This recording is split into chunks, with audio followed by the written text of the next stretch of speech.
ஜனாதிபதி தேர்தலின் இறுதி தருணத்தில் சர்வதேச ஊடகங்களினுடைய கணிப்புகள் சில வெளியாகி இருக்கு.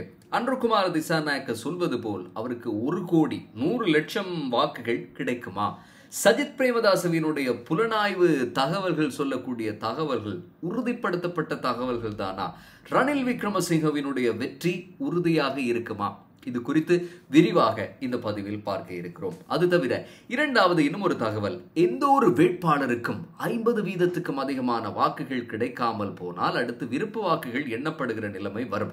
தேசப்பிரிய முன்னாள் தேர்தல் ஆணையகத்தினுடைய தலைவர் இந்த விருப்பு வாக்குகள் எண்ணப்படக்கூடிய முறை குறித்து ஒரு விளக்கத்தை கொடுத்திருக்கிறார். சுருக்கமாக அது எப்படி எண்ணப்படும் என்பது குறித்தும் இந்த பதிவில் பார்க்க இருக்கிறோம்.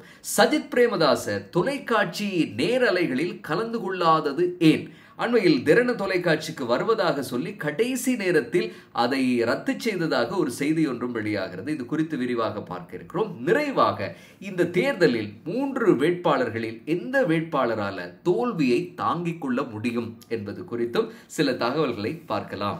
பிரச்சார நடவடிக்கைகள் 18ஆம் தேதி நள்ளிரவோடு நிறைவுக்கு வந்திருக்கக்கூடிய நிலையில் இன்னும் ஒரு சில தினங்கள் தான் வாக்களிப்பதற்கு. ஆனால் இன்னுமுமே யாருக்கு வாக்களிப்பது என்கிற இறுதி முடிவை எடுக்காமல் நிறைய பேர் இருப்பதாக இந்த கணிப்புகளில் சொல்லப்படுகிற ஒரு தகவலும் உண்டு. அதே மாதிரி சர்வதேச ஊடகங்கள் சில இந்த முறை தேர்தல் குறித்து சில கணிப்புகளை இறுதி தருணத்திலே வெளியிட்டிருக்கிறார்கள். யாருக்கு அதிகமான வாய்ப்பு இருக்கிறது, யாருக்கு தமிழ் முஸ்லிம் மக்கள் மத்தியில் அதிக செல்வாக்கு இருக்கிறது என்பது தொடர்பாக அவர்கள் ஒரு சில கருத்துக்களை முன்வைத்திருக்கிறார்கள். நாங்கள் இதுவரையில் இது ஒரு மும்முனை போட்டியாக இருக்கும் என்று நினைத்த ஒரு போட்டி இந்த தேர்தலின் வாக்களிப்பு நெருங்குகிற சந்தர்ப்பத்தில் அது 2 பேருக்கு இடையிலான ஒரு போட்டியாக மாறி இருக்கிறது என்று சொல்லி ஒரு சில சர்வதேச ஊடகங்கள் கருத்துக்களையும் முன்வைத்திருந்ததையும் பார்க்கக்கூடியதாக இருந்தது. சஜித் பிரேமதாசவுக்கும் அன்றுகுமார திசாநாயக்கவுக்கும் இடையிலான போட்டியாகத்தான் இது மாறிக்கொண்டிருக்கிறது என்று சொல்லி இந்த டிப்ளமேட் என்கிற ஒரு இதழ் கூட ஒரு தகவல் ஒன்றை வெளிப்படுத்தி இருக்கிறது. ஆக அவங்க அதுல சொல்றாங்க 9வது அதிபராக வருவதற்கான அதிக வாய்ப்பு சஜித் பிரேமதாசவுக்கு அல்லது அன்றுகுமார திசாநாயக்கவுக்கு தான் இருக்கிறது என்று இந்த டிப்ளமேட் என்கிற வெப்தளத்திலும் கூட ஒரு கட்டுரை ஒன்று வெளியாகி இருக்கு. அடுத்து இந்தியாவினுடைய இன்னும் ஒரு முக்கியமான செய்தி ஊடகம் தான் டெக்கான் ஹெரால்ட் என்கிற ஒரு ஊடகம். அதில் சொல்றாங்க ரணில் விக்ரமசிங்க தமிழ் முஸ்லிம் மக்களினுடைய அதிகமான வாக்குகளை வெல்வதற்கான சந்தர்ப்பம் உண்டு. வடக்கு கிழக்கில் இருக்கக்கூடியவர்கள் அதிகமாக ரணில் விக்ரமசிங்கவுக்கு வாக்களிக்கிறதுக்கான வாய்ப்பு அதிகம் உண்டு. இதன் அடிப்படையில் அவருக்கு ஒரு 24-25% வாக்குகள் கிடைக்கலாம். இதுல அவருடைய சரிவுக்கான காரணம் என்று சொல்லி நாமல் ராஜபக்ச இந்த தேர்தலில் குதித்ததை குறிப்பிட்டிருக்கிறார். நாங்கள் இது குறித்து ஏற்கனவே பேசி இருக்கிறோம். முக்கியமாக ரணில் விக்ரமசிங்க இந்த தேர்தலில் அதிக வாக்குகளை எதிர்பார்த்தது அவருடைய கூட இருக்கக்கூடிய பங்காளர்களான பொகட்டுவையினுடைய உறுப்பினர்களை கொண்டுதான். அவர்கள் மூலமாக அதிக வாக்குகள் அவருக்கு வரும் என்று நினைத்திருந்தார். ஆனால் கடைசி நேரத்தில் நாமல் ராஜபக்ச இந்த தேர்தலில் களத்தில் குதித்ததால அது அவருக்கு ஒரு பின்னடைவை ஏற்படுத்தி இருக்கிறது. இதே நேரம் அனுரகுமார திசாநாயக்க மற்றும் சஜித் பிரேமதாச இந்த 2 பேரும் 34-35% வாக்குகளை பெற்றுக்கொள்வார்கள். ஆக இவர்களும் இந்த மாதிரி ஒரு 35% வாக்குகளை பெறுவதற்கான சந்தர்ப்பம் தான் இருக்கிறது என்று சொல்லி டெக்கான் ஹெரால்ட் என்கிற வெப்தளத்திலே குறிப்பிடப்பட்டிருக்கிறது. அவங்க மேலதிகமாக சொல்றாங்க இந்த முறை தேர்தலில் 50%க்கும் அதிகமான வாக்குகளை பெற முடியாத ஒரு சவாலான ஒரு சூழல் உருவாகும் என்று சொல்லித்தான் இறுதி தருணத்தில் வெளியாகி இருக்கக்கூடிய கணிப்புகள் உறுதிப்படுத்துகின்றன. ஆனால் அன்றுகுமார திசாநாயக்க அவங்களுடைய இலக்கு என்னன்னா 1 கோடி, அதாவது 100 லட்சம் வாக்குகளை வெல்வதுதான் அவர்களுடைய இலக்காக இருக்கிறது. இந்த முறை தேர்தலில் உங்களுக்கு தெரியும் 171 லட்சம் வாக்காளர்கள் வாக்களிக்க போறாங்க. ஆனால் அதுல ஒரு 140 லட்சம் பேர் வாக்களித்தாலும் கூட ஒரு 70 லட்சத்துக்கும் அதிகமான வாக்குகளை பெற்றால்தான் 50%க்கும் அதிகமான வாக்குகளை பெற முடியும். அன்றுகுமார திசாநாயக்க அவர்களுடைய கட்சியினுடைய அந்த இலக்கு 1 கோடியாக இருக்கிறது. அவர்கள் ஆரம்பத்தில் நினைத்திருந்தார்களாம் தெற்கில் தான் அதிகமான செல்வாக்கு தங்களுக்கு இருக்கு, தெற்கில் இருக்கக்கூடிய மக்கள் தான் பெரும்பான்மையாக வாக்களிக்க போகிறார்கள் அப்படின்னு சொல்லி. ஆனால் அது அப்படி அல்ல. இப்போ வடக்கு கிழக்கிலும் கூட அதிகமாக மக்கள் வாக்களிக்க போறாங்க. அதிலும் அண்மையில் நடந்த கூட்டங்களையும் அவர் ஞாபகப்படுத்தியிருந்தார். சம்மாந்துறை, சாய்ந்தமருது, அக்கரைப்பற்று, நிந்தவூர் போன்ற பகுதிகளில் நடந்த கூட்டங்களிலையும் அதிகமான மக்கள் வருகை தந்து ஏகோபித்த ஒரு ஆதரவை தங்களுக்கு வழங்கி இருக்கிறார்கள் என்கிற ஒரு விடயத்தையும் குறிப்பிட்டிருக்கிறார். தவிர இன்றைய இறுதி நாளில் பிரச்சார கூட்டங்கள் அவர் சொன்னது வடக்குக்கும் ஒரே விஷயம்தான், தெற்குக்கும் ஒரே விஷயம்தான், எல்லா இடத்திலும் ஒரே விதமாக கருத்துக்களை முன்வைத்து வாக்கு சேகரிக்கிற ஒரே ஒரு கட்சி தங்களுடைய கட்சி மாத்திரம்தான் அப்படிங்கிற ஒரு தகவல் ஒன்றையும் கூட அவர் இறுதி பிரச்சார மேடைகளில் நிகழ்த்தி இருந்தார். சஜித் பிரேமதாச குறிப்பிடுகிறார் அவருடைய வெற்றி உறுதி அப்படின்னு சொல்லி. அவர் சொல்லக்கூடிய தகவல்களுக்கு முதல்ல டலஸ் அழகப்பெருமை ஒரு விஷயம் சொல்லியிருந்தார். இறுதியாக அம்பிலிபிட்டியில் நடந்த கூட்டத்தின் போது டலஸ் அழகப்பெருமை சொல்லுகிறார், 22ஆம் தேதி மக்கள் ஒன்றை தெளிவாக புரிந்து கொள்வார்கள். அது என்னன்னு சொன்னா, ஃபேஸ்புக்கை கடந்து ஒரு உண்மையான உலகம் இருக்கிறது என்பதை மக்கள் புரிந்து கொள்வார்கள் 22ஆம் தேதி. ஃபேஸ்புக்கில் ஒருவர் ஜனாதிபதி ஆவார், ஆனால் 22ஆம் தேதி தொலைக்காட்சியில் ஒருவர் ஜனாதிபதியாக பதவி பிரமாணம் செய்வார் சஜித் பிரேமதாசன் சொல்லி டலஸ் அழகப்பெருமை குறிப்பிட்டிருக்கிறார். ஆக சஜித் பிரேமதாச இந்த அம்பிலிபிட்டியில் நடந்த நிகழ்வின் போது உரையாற்றும் போது சொன்ன விஷயம் என்னன்னா, புலனாய்வுத்துறை தகவல்களின் அடிப்படையில் 20 லட்சம் வாக்கு வித்தியாசத்தில் அவர் வெற்றி பெறுவது உறுதியாகி இருக்கிறது என்று சொல்லி சஜித் பிரேமதாச குறிப்பிட்டிருக்கிறார். அனுர்குமார் திசாநாயக் 100 லட்சம் வாக்குகளை பெறப்போகிறார். சஜித் பிரேமதாஸ் 20 லட்சம் வாக்கு வித்தியாசத்தில் வெற்றி பெறப்போகிறார். அடுத்து செந்தில் தொண்டமான் குறிப்பிட்டிருந்தார், ரணில் விக்ரமசிங்கவினுடைய வெற்றி உறுதி அப்படின்னு சொல்லி. அதைவிட தமிழ் மக்கள் வடக்கு கிழக்கு பகுதிகளில் 1 லட்சம் வாக்கு வித்தியாசத்தில் ரணில் விக்ரமசிங்க வெற்றி பெறுவார் என்கிற தகவலை செந்தில் தொண்டமான் இறுதி பிரச்சார நிகழ்வுகளில் உரையாற்றும் போது குறிப்பிட்டிருந்தார். ரணில் விக்ரமசிங்க மாத்தறையில் நடந்த நிகழ்வின் போது இன்றைய தினம் குறிப்பிட்டிருந்த விஷயம், அவருக்கு ஒரு டைட்டானிக் கப்பல் ஒன்று, துளை விழுந்த ஒரு டைட்டானிக் கப்பல் கிடைத்திருந்தது. அதில் நீர் நிரம்பி கொண்டிருந்தது. அந்த சந்தர்ப்பத்தில் அந்த கப்பலில் மின்சாரமும் இல்லை, கேப்டன் கூட இல்லை. அதை நான் பொறுப்பெடுத்து அதை மீட்டேன். அதில் இப்போ கேஸ் இருக்கிறது, டீசல் இருக்கிறது, பெட்ரோல் இருக்கிறது, பொருளாதாரம் நிலையாகிவிட்டது. இப்போ எல்லோரும் ஓடி வருகிறார்கள் பொறுப்பேற்பதற்கு, தும்புத்தடியால் அடித்து விரட்ட வேண்டும் இவர்களே என்று சொல்லி ரணில் விக்ரமசிங்க மாத்தறையில் நடந்த நிகழ்வின் போது, பிரச்சாரத்தின் போது, உரை நிகழ்த்தும் போது இந்த கருத்துக்களை முன்வைத்திருந்தார். கடினமான ஒரு காலம் இருந்தது, கடினமான முடிவுகளை எடுத்தோம், அதுபோல மக்களும் அந்த கடினமான சுமைகளை தாங்கிக் கொண்டார்கள், அதிலிருந்து நாம் மீண்டு வந்தோம் என்று சொன்னார். அனுர்குமார் திசாநாயக்க இறுதி பிரச்சார நிகழ்வுகளில் இதற்கு பதிலும் கொடுத்திருந்தார். எப்படின்னு சொன்னா, கோட்டாபய ராஜபக்ச பலிகடாவாக மாறினார் அப்படின்னு சொன்னார்.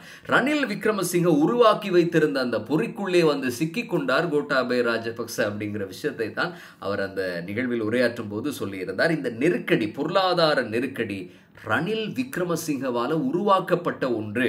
அந்த பொருளாதார நெருக்கடியினுடைய விளைவுகளை சந்தித்தது அவரல்ல, கோட்டாபய ராஜபக்ச. எரிபொருள், கேஸ், அத்தியாவசிய பொருட்களுக்கான தட்டுப்பாடு ஏற்பட்டதுக்கு முக்கியமான காரணமே ரணில் விக்ரமசிங்க தான். கடைசியில் பழிகளை சுமத்தி கொண்டு ஓடியவர் கோட்டாபய ராஜபக்ச என்று குறிப்பிட்டிருந்தார். ஆக மீண்டும் ரணில் விக்ரமசிங்க பொறுப்பெடுத்து கடனை திருப்பி செலுத்துவதற்கான கால அவகாசத்தை பெற்றுக்கொண்டு டாலர்களை சேமித்து வைத்திருக்கிறார். இப்போது அதன் மூலமாக இப்போ மீண்டும் எரிபொருள், டீசல் எல்லாம் கிடைத்திருக்கிறது என்கிற தகவலை அனுர்குமார் திசாநாயக்க குறிப்பிட்டிருக்கிறார். இப்போ நாங்க இந்த தேர்தலில் எந்த ஒரு வேட்பாளருக்கும் 50% அதிகமான வாக்குகள் கிடைக்காமல் போகிற போது விருப்பு வாக்குகள் எண்ணப்படும். அதனால தான் இந்த முறை 1, 2, 3 என்கிற விருப்பு வாக்கு எண்ணக்கூடிய முறைகள் குறித்து பேசப்படுகின்ற நிலையில் மஹிந்த தேசப்பிரிய ஒரு யூடியூப் அலைவரிசை ஒன்றுக்கு இது குறித்து ஒரு விளக்கத்தை கொடுத்திருந்தார். இந்த படத்தை பார்க்கும்போது உங்களுக்கு புரியும். 5 வேட்பாளர்கள் என்று எடுத்துக்கொள்வோம். ABCDE. இந்த 5 வேட்பாளர்களுக்கும் வாக்குகள் கிடைத்திருக்கு. ஏக்கு 40 வாக்கு, பிக்கு 35, சிக்கு 15, டி 6 வாக்குகள், இ 4 வாக்குகள் என்று எடுத்துக்கொண்டால் யாருக்குமே 50% வாக்குகள் இல்லை. இந்த மாதிரியான ஒரு நேரத்தில் ஏயும் பியை மாத்திரம் போட்டியில் வைத்துக்கொண்டு ஏனைய வேட்பாளர்கள் எல்லோரையும் ஒதுக்கி வைத்து விடுவார்கள். அடுத்ததா ஏயும் பியும் மாத்திரமே போட்டியில் இருக்க ஏனைய வேட்பாளர்களுக்கு கிடைத்த வாக்குகள்ல விருப்பு வாக்குகள் எண்ணப்படும். இப்போ சிக்கு 15 வாக்குகள் கிடைத்திருக்கு, டிக்கு 6 வாக்கு, இக்கு 4 வாக்கு. இதுல விருப்பு வாக்குகள் யாருக்கு அளிக்கப்பட்டிருக்கு என்கிற விவரங்கள் பெற்றுக்கொள்ளப்பட்டு அது எண்ணப்படும். ஆக சீனுடைய வாக்குகளில் முதல்ல எடுத்தா சிக்கு புல்லடி மாத்திரம் இட்டிருந்தால் அதை ஒதுக்கி வைத்து விடுவார்கள். அடுத்ததாக சிக்கு 1 என்று மாத்திரம் குறிப்பிட்டிருந்தாலும் அந்த வாக்குச்சீட்டும் ஒதுக்கி வைத்து விடப்படும்.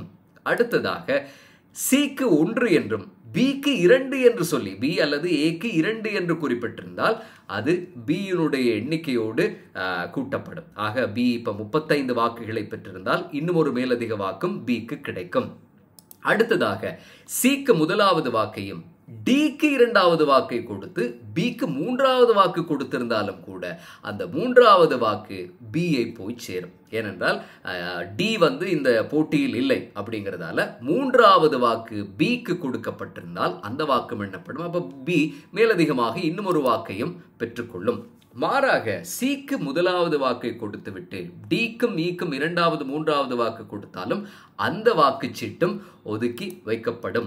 ஆக இதனுடைய அடிப்படையில் விருப்பு வாக்குகள் எண்ணப்பட்டதுக்கு பிறகு மொத்தமாக பி 6 மேலதிக வாக்குகளை பெற்றுக்கொண்டால் 41 வாக்குகளாகும். அது மாதிரி ஏ இன்னும் ஒரு 4 வாக்குகளை பெற்றுக்கொண்டால் மேலதிகமாக விருப்பு வாக்குகள்ல 44 வாக்குகளாகும். அந்த அடிப்படையில் ஏ வெற்றியாளராக அறிவிக்கப்படும். இன்னும் ஒரு முக்கியமான விஷயம் மஹிந்த தேசப்பிரிய குறிப்பிட்டது, இந்த விருப்பு வாக்குகள்ல ஏ அல்லது பி இந்த 2 வேட்பாளர்களுக்கும் யாருமே 2 அல்லது 3 என்ற இந்த விருப்பு வாக்கை கொடுக்காமல் போயிருந்தால் இவர்களுக்கு கிடைத்திருக்கக்கூடிய வாக்குகளின் அடிப்படையில் வெற்றி அறிவிக்கப்படும் என்கிற விடயத்தையும் மஹிந்த தேசப்பிரிய குறிப்பிட்டிருக்கிறார். இனி இந்த வீடியோ பதிவில் அடுத்ததாக சஜித் பிரேமதாச ஏன் தொலைக்காட்சி நேரலைகளில் கலந்து கொள்வதில்லை என்பது தொடர்பான ஒரு விவாதமே இன்றைய தினம் நடந்து முடிந்திருக்கிறது. இது குறித்த மேலதிகமான விவரங்களை பார்க்க போகிறோம். இந்த ஜனாதிபதி தேர்தலில் அவர் கலந்து கொண்ட ஒரே ஒரு தொலைக்காட்சி விவாத நிகழ்ச்சி அப்படின்னு சொன்னா இரு தொலைக்காட்சியில் தான் நடந்தது. அதுவும் இந்த முறை நேரலையில் அது இடம்பெறவில்லை. அது பதிவு செய்யப்பட்ட ஒரு நிகழ்ச்சியாக மாத்திரமே இடம்பெற்றிருந்தது. இரு தொலைக்காட்சியினுடைய அந்த விவாத நிகழ்ச்சிக்கு பிறகு 17ஆம் தேதி திறன தொலைக்காட்சியிலும் அவர் கலந்து கொள்வதாக இருந்த ஒரு நிகழ்ச்சி தொடர்பான விளம்பரம் மேற்கொள்ளப்பட்டிருந்தது. தொலைக்காட்சியில, பத்திரிகைகள்ல, இன்னும் பல இடங்கள்ல விளம்பரங்கள் போய்கொண்டிருந்தது. சஜித் பிரேமதாச இந்த நேர்காணல்ல கலந்து கொள்வார் என்று சொல்லி. ஆனால் இறுதி நேரத்தில் சஜித் பிரேமதாஸ் அதுல கலந்து கொள்ள மாட்டார் என்று குறிப்பிடப்பட்டிருக்கு. ஆக இப்படி விளம்பரங்கள், பத்திரிகையில கூட விளம்பரங்கள் மேற்கொள்ளப்பட்டதுக்கு பிறகு அவர் வராமல் போயிருக்கிறார். இது குறித்து திஸ்ஸா அத்தநாயக்க ஒரு ஊடக சந்திப்பு ஒன்றை நடத்தி என்ன சொன்னார்னா, திறன தொலைக்காட்சிக்கு நாங்க ஒருபோதும் இணங்கவில்லை இந்த மாதிரியான ஒரு கலந்துரையாடலை வழங்குவோம் அப்படின்னு சொல்லி. அவர்கள் இது மாதிரி விளம்பரம் செய்திருக்கிறார்கள். அதை எங்களிடம் கேட்காமல் அவர்கள் செய்த ஒரு விஷயம். இதுக்கு எதிராக தேர்தல் ஆணையக முறைப்பாடு கூட செய்வோம். சஜித் பிரேமதாசவினுடைய பெயருக்கு அபகீர்த்தியை ஏற்படுத்துறதுக்காகத்தான் இந்த மாதிரி செய்திருக்கிறார்கள் என்று சொல்லி திஸ்ஸா அத்தநாயக்க சொன்னார். அதுக்கு பதில் வழங்கி இருந்தது. சஜித் பிரேமதாச கலந்து கொள்வார் என்று சொல்லி வழங்கிய ஆதாரங்கள் இருக்கு. இறுதி தருணம் வரை அவர் செய்தி பணிப்பாளரோடு உரையாடி கொண்டுதான் இருந்தார். எதற்காக இந்த மாதிரி இறுதி நேரத்தில் வர முடியாது என்று சொன்னார் என்பது தங்களுக்கு புரியவில்லை. ஆனால் தங்களிடம் ஆதாரங்கள் இருக்கு, முறைப்பாடு செய்தால் அதை எதிர்கொள்வதற்கு தாங்கள் தயார் என்கிற விடயத்தை டிவி திறன தொலைக்காட்சியினுடைய நிர்வாகம் அறிவித்திருந்தது. கடைசியில இவர் கலந்து கொள்ளாதபடியால மனுஷ நாணயக்கார நலிந்த ஜெயதிஸ், அஜித் மான பெருமை போன்ற பல உறுப்பினர்களை கொண்ட ஒரு கலந்துரையாடல் ஒன்றுதான் டிவி தர்ணையில் இடம்பெற்றிருந்தது. இதுல மனுஷ நாணயக்கார முதன்முறையாக அவர் உரையாற்றும் போது என்ன சொன்னார் அப்படின்னா, சவால்களை ஏற்றுக்கொள்ளாமல் ஒளிந்து ஓடுவது சஜித் பிரேமதாசவுக்கு பழக்கப்பட்ட ஒன்று அப்படிங்கிற விடயத்தை அங்கு அவர் கலந்து கொள்ளும் போது தெரிவித்திருந்தார். இது தவிர ஏற்கனவே அவர் கலந்து கொண்ட ஒரே ஒரு தொலைக்காட்சி கலந்துரையாடல் அந்த தொலைக்காட்சி நிறுவனத்தினுடைய உரிமையாளரும் நின்று அவருடைய மேற்பார்வையின் கீழ் நடந்து எடிட் செய்யப்பட்டு கேள்விகளையும் கொடுத்து பதிலையும் கொடுத்து இந்த மாதிரி நடந்த ஒரு கலந்துரையாடல் தான் அது அப்படிங்கிற ஒரு விடயத்தை டிவி திறன நிகழ்ச்சியில் கலந்து கொள்ளும் போது குறிப்பிட்டிருந்தார். ஆக தேவையான வசதிகளை எல்லாம் செய்து கொடுத்து தான் அதை ஒளிப்பதிவு செய்தார்கள் என்கிற விடயத்தை சொன்னார். இரண்டாவது விஷயம் அவர் அந்த நிகழ்ச்சியில சொன்னது, சஜித் பிரேமதாச கொள்கை இல்லாத ஒரு தலைவர் அவர். ஆக இப்போது ஒரு ஊடகத்தோடு ஒரு உடன்படிக்கையை ஏற்படுத்தி வைத்திருக்கிறார். மரண தண்டனை வழங்கப்பட்ட ஒருவருக்கு விடுதலை பெற்றுக் கொடுக்கக்கூடிய நோக்கத்தில் அந்த ஊடகத்தினுடைய ஒத்துழைப்பை பெற்றுக்கொள்கிறார் இந்த ஜனாதிபதி தேர்தலில் அப்படிங்கிற ஒரு விஷயத்தை அவர் குறிப்பிட்டிருந்தார். தலதா அத்துக்கூறலவும் அண்மையில் ஒரு தேர்தல் பிரச்சார மேடை ஒன்றில் சஜித் பிரேமதாசவுக்கும் ஒரு ஊடகத்தோடு ஒரு உடன்படிக்கை இருக்குன்னா அந்த ஊடகத்தினுடைய பெயரை கூட அவங்க தேர்தல் பிரச்சார மேடையில் குறிப்பிட்டிருந்தார். நலிந்த ஜெயதிஸவும் இந்த டிவி நிகழ்ச்சியில கலந்து உரையாற்றும் போது சொன்னது, சஜித் பிரேமதாச இந்த மாதிரி நேரலைகளில் கலந்து கொள்ளாமல் போவது இது முதல் தடவை அல்ல. அன்றுகுமார திசாநாயக்கவையும் ஒரு விவாதத்துக்கு அழைத்தார்கள். நாங்கள் 8 திகதிகளை கொடுத்தோம், அந்த 8 திகதிகளிலும் வர மறுத்தார்கள். பிறகு உங்களுக்கு விருப்பமான திகதியை சொல்லுங்கள் என்று கேட்டோம், அப்படியும் ஒரு திகதியை அவர் தரவில்லை. அதுக்கு பிறகு ITNல ஒரு திகதி கொடுத்தார்கள். அந்த திகதியில் அன்ருகுமார் திசாநாயக்க மட்டுமே கலந்து கொண்டார். அவருடைய ஆசனம் அங்கு வெற்றிடமாகவே இருந்தது, அவர் கலந்து கொள்ளவில்லை. ஆகவே இது இவருக்கு பழக்கப்பட்ட ஒரு விஷயம். ஏற்கனவே நடந்த ஒரே ஒரு தொலைக்காட்சி அந்த நிகழ்ச்சியும் கூட ஒளிப்பதிவு செய்யப்பட்டிருக்கு. அதை எடிட் செய்தவர் பெரும்பாடுபட்டு தான் எடிட் செய்தாராம். ரெக்கார்ட் செய்யும் போது கூட மிகப்பெரிய கஷ்டங்களை பட்டாங்களாம். நிறுத்தி நிறுத்தி பல தடவை செய்தார்கள் என்று சொல்லி அந்த நிகழ்ச்சி சம்பந்தமான கருத்தையும் கூட நலிந்த ஜெயதிஸ அந்த டிவி தரண நிகழ்ச்சியின் போது குறிப்பிட்டிருந்தார். ஆக தலதா அத்துக்கூரில் இவர் குறித்து ஏற்கனவே சொன்ன விஷயங்கள் ஹான்சார்ட்ல பதிவு செய்யப்பட்டிருக்க ஒரு தொலைநோக்கு இல்லாத தலைவர் என்று ஏற்கனவே இவரை குறிப்பிட்டிருந்தார் தலதா அத்துக்கூரில் என்கிற விடயத்தை நலிந்த ஜெயதிஸ பார்லிமெண்ட் உறுப்பினரும் ஞாபகப்படுத்தி இருந்தார். ஆக இந்த முறை ஜனாதிபதி தேர்தலில் ஒரே ஒரு தொலைக்காட்சி நிகழ்ச்சியில் தான் கலந்து கொண்டார். ஆனால் அது தவிர சஜித் பிரேமதாஸ் தொலைக்காட்சி நேரலை நிகழ்ச்சிகளில் கலந்து கொள்வது ரொம்பவும் அரிதாகத்தான் நடந்திருக்கிறது. ஆக இந்த முறை ஜனாதிபதி தேர்தலில் முக்கியமான 3 வேட்பாளர்கள் தோல்வியை எப்படி எதிர்கொள்வார்கள்? ரணில் விக்ரமசிங்கவுக்கு தோல்வி புதிய ஒரு விஷயம் அல்ல. அவர் தோல்வி அடைந்தால் அவருக்கு இது முதலாவது தோல்வியாகவும் இருக்காது. பல தடவை இதற்கு முதலும் தோல்வி அடைந்த ஒருவர் 2005ஆம் ஆண்டு ஜனாதிபதி தேர்தலில் தோல்வி அடைந்தார். வடக்கில் இருக்கக்கூடிய மக்கள் அவருக்கு வாக்களிக்காமல் போனார்கள். ஒரு சின்ன வித்தியாசத்தில் தான் மஹிந்த ராஜபக்சவிடம் அவர் தோல்வியை தழுவியிருந்தார். அதுக்கு பிறகு 2010 சரத் பொன்சேகாவை முன்னிறுத்தினார். அப்போதும் தோல்வியை கண்டது அவருடைய கட்சி கூட்டமைப்பு. 2015ஆம் ஆண்டு மைத்ரிபாலவை நிறுத்தி வெற்றி பெற்று அதற்கு பிறகு பிரதமராகி இருந்தார். அடுத்ததாக 2019ஆம் ஆண்டு சஜித் பிரேமதாசவை முன்னிறுத்தினார்கள். சஜித் பிரேமதாச தோல்வி அடைந்தார். 2020ஆம் ஆண்டு பொது தேர்தல் தான் இவருடைய கட்சி மிக மோசமான ஒரு தோல்வியை சந்தித்தது. அவருடைய தொகுதியில் கூட அவர் தோல்வியை தழுவினார். ஒரு ஆசனம் கூட கிடைக்கல. தேசிய பட்டியல் மூலமாக ஒரே ஒரு ஆசனம் கிடைத்து பார்லிமெண்டத்துக்கு வந்தவர் ஜனாதிபதி ஆனார். அன்ருகுமார திசாநாயக்கவினுடைய கட்சியும் கூட சரிவுகளை சந்தித்த கட்சி தான். பல தோல்விகளையும் கூட அவர்களும் சந்தித்திருக்கிறார்கள். 94ஆம் ஆண்டு முதன்முறையாக ஒரு ஆசனம் கிடைக்கிறது பார்லிமெண்டத்தில். அதுக்கு பிறகு 2001ஆம் ஆண்டு 16 ஆசனங்கள். 2004 தான் இவர்களுடைய உச்சம். 39 ஆசனங்களை அவர்கள் பெறுகிறார்கள். ஆனால் 2004க்கு பிறகு படிப்படியாக அடுத்த ஒவ்வொரு தேர்தலையும் குறைந்து கொண்டே வந்து கடைசியாக 2020 3 ஆசனங்கள் வரை குறைந்து போயிருந்தது. இறுதியாக நடந்த ஜனாதிபதி தேர்தலில் 3 வீதமான வாக்குகள் மாத்திரம்தான் அன்ருகுமார் திசாநாயக்கவுக்கு கிடைத்திருந்தது. அதே நேரம் அவர் நேர்காணல்களின் போது சொல்லுகிற விஷயம், தற்போது தான் இறந்தாலும் கூட தான் திருப்தியாக உணர்வேன். ஏன்னா நாட்டினுடைய முன்னேற்றத்துக்காகவும் மக்களுக்காகவும் நிறையவே போராடி இருக்கிறோம். இப்போது இறந்தாலும் அது திருப்தியை தரும் என்கிற விஷயத்தை அன்ருகுமார் திசாநாயக்க நேர்காணலில் குறிப்பிட்டார். சஜித் பிரேமதாச தோல்வியை எப்படி தாங்கிக் கொள்வார்? அண்மையில் இறுதியாக நடந்து முடிந்த ஜனாதிபதி தேர்தலில் அவர் தோல்வி அடைந்ததுக்கு பிறகு கோட்டாபய ராஜபக்சவுக்கு எதிராக போட்டியிட்டு அவர் தோல்வி அடைந்ததுக்கு பிறகு ஒரு 3 மாத காலம் அவர் திடீர்னு காணாம போயிருந்தார். யாழக்கு போயிருந்தார். புகைப்படங்களை எடுத்துக் கொண்டிருந்தார். மனுஷ நாணயக்கார டிவி தரண நிகழ்ச்சியின் போது இந்த விஷயங்களை எல்லாம் ஞாபகப்படுத்தி இருந்தார். ஆக ஒரு தோல்விக்கு பிறகு திடீர்னு காணாமல் போய்விட்டார் சஜித் பிரேமதாச. இந்த முறையும் அந்த மாதிரி தோல்விக்கு பிறகு காணாமல் போய்விடுவாரோ என்ற கேள்வியையும் மனுஷ நாணயக்கார எழுப்பியிருந்தார். இந்த நேரத்தில் நலிந்த ஜெயதிஸ சொன்ன ஒரு விஷயத்தை ஞாபகப்படுத்த வேண்டியிருக்கும். இவர் தோல்வி அடைவார் என்பதை எதிர்பார்த்து 2 பேர் இவரிடம் சேர்ந்திருக்கிறார்கள் என்று சொல்கிறார்கள். ஒருவர் பாட்டலி சம்பிக்கிறனவக்க, இன்னும் ஒருவர் தயாசிரி ஜெயசேகர. இந்த 2 பேருமே இவர் தோல்வி அடைவார் என்றுதான் இங்கு வந்திருக்கிறார்கள், அடுத்த தலைமைத்துவத்தை பெற்றுக் கொள்வதற்காக அப்படின்னு சொல்லி ஒரு கருத்தை நலிந்த ஜெயதிஸ முன்வைத்திருந்தார். ஆக இந்த மும்முனை போட்டியில வெற்றி வாய்ப்பு 3 பேருக்கும் இருக்கிறது. ஆக இந்த மும்முனை போட்டியில் 3 வேட்பாளர்களும் தீவிரமாக பிரச்சாரங்களை நடத்தி முடித்திருக்கிறார்கள். அடுத்து வரக்கூடிய நாட்கள் ஓய்வான நாட்களாக இருக்கும். 21ஆம் தேதி மக்கள் வாக்களிக்க தயாராகி விடுவார்கள்.